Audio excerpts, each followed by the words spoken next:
देश में पेट्रोल और डीजल के दाम आज लगभग 90 पैसे प्रति लीटर बढ़ाए गए। इससे ठीक 4 दिन पहले 15 मई को भी तेल कंपनियों ने कीमतों में 3 रुपए प्रति लीटर की बढ़ोतरी की थी। इन सब से महंगाई चरम पर पहुंच गई। लोग त्राहिमाम कर रहे हैं।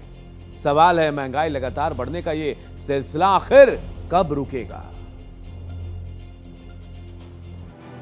देश में पिछले 4 दिनों में पेट्रोल और डीजल के दामों में हुई दूसरी बढ़ोतरी ने महंगाई को और ट्रिगर कर दिया है। पिछले प्राइस हाइक से ही देश में महंगाई का चौतरफा अटैक देखा जा रहा है, जिसे लेकर विपक्षी दलों ने सरकार के खिलाफ मोर्चा खोल दिया है। देश भर में जगह जगह इसे लेकर कांग्रेस, समाजवादी पार्टी और दूसरे दलों ने विरोध प्रदर्शन किया। दिल्ली में डीजल की कीमतें 91 पैसे प्रति लीटर और पेट्रोल की कीमतें 87 पैसे प्रति लीटर बढ़ गई हैं। दिल्ली में डीजल की कीमत बढ़कर 91 रुपए 58 पैसे प्रति लीटर और पेट्रोल की कीमत बढ़कर 98 रुपए 64 पैसे प्रति लीटर हो गई है। इसी तरह पूरे देश में इनके दामों पर असर पड़ा है। पेट्रोल डीजल के दाम बढ़ने से परिवहन लागत बढ़ती है, जिससे हर जरूरी चीज के दाम में बढ़ोतरी होती है। आम आदमी के रसोई के बजट पर दबाव पड़ता है। ईंधन महंगा होने को विपक्ष ने सरकार की नाकामी करार दिया है। कांग्रेस और दूसरे विपक्षी दलों ने केंद्र सरकार की नीतियों को लेकर इनकी आलोचना की है।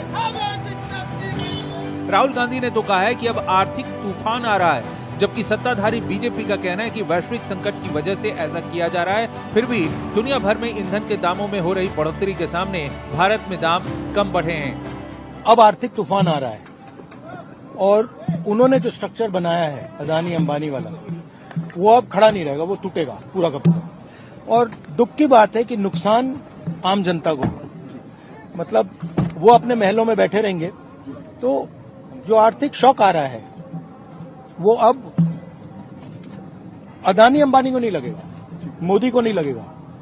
अब उत्तर प्रदेश और देश के युवाओं को, किसानों को, मजदूरों को, छोटे बिजनेस वालों को लगने वाला है। और ऐसे लगने वाला है जो शायद बहुत सालों में नहीं हुआ है। तो बहुत बहुत कठिन समय आ रहा है।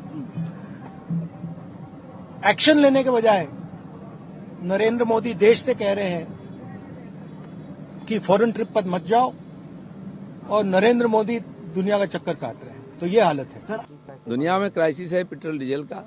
कई साल से लड़ाई के कारण दाम बढ़ा हुआ है। माननीय प्रधानमंत्री ने जहां तक संभव लोगों का ऊपर उसका असर होने नहीं दिया है, लेकिन हमारी ऑयल कंपनियों की हालत खराब है। काफ़ी लाखों करोड़ रुपया उनका नुकसान हो गया है।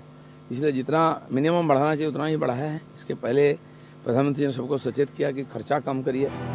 कांग्रेस का आरोप है कि सरकार ने चुनाव खत्म होने तक इकोनॉमी के हालात जनता से छिपाए और चुनाव खत्म होते ही पेट्रोल डीजल के दाम बढ़ाकर आम जनता पर आर्थिक बोझ डाल दिया है। कांग्रेस अध्यक्ष ने आरोप लगाया है कि मोदी सरकार में दूरदर्शिता की कमी है और सरकार की गलत आर्थिक और रणनीतिक नीतियों का खामियाजा 140 करोड़ भारतीयों को भुगतना पड़ रहा है, जबकि बीजेपी ने इस पर पलटवार किया है।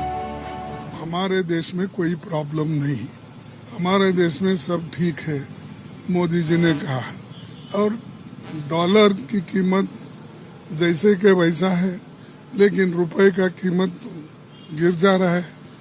आज रुपए का कीमत इतना गिर गया, अभी 1-2 दिन में तो 100 रुपए हो जाएगा $1 को। तो ये मोदी का एक तो आर्थिक दृष्टि से फेल्यूर है, दूसरा जो विजन रखना चाहिए आगे, उस बारे में भी उन्होंने नहीं सोचा। कांग्रेस पार्टी है अपना समय भूल गई कि उनके समय में किस प्रकार से पेट्रोल और डीजल के दाम बढ़े थे और दुनिया भर में किस प्रकार से पेट्रोल डीजल के दाम बढ़े हैं। उसके अनुपात में भारत में बहुत कम दाम बढ़े हैं।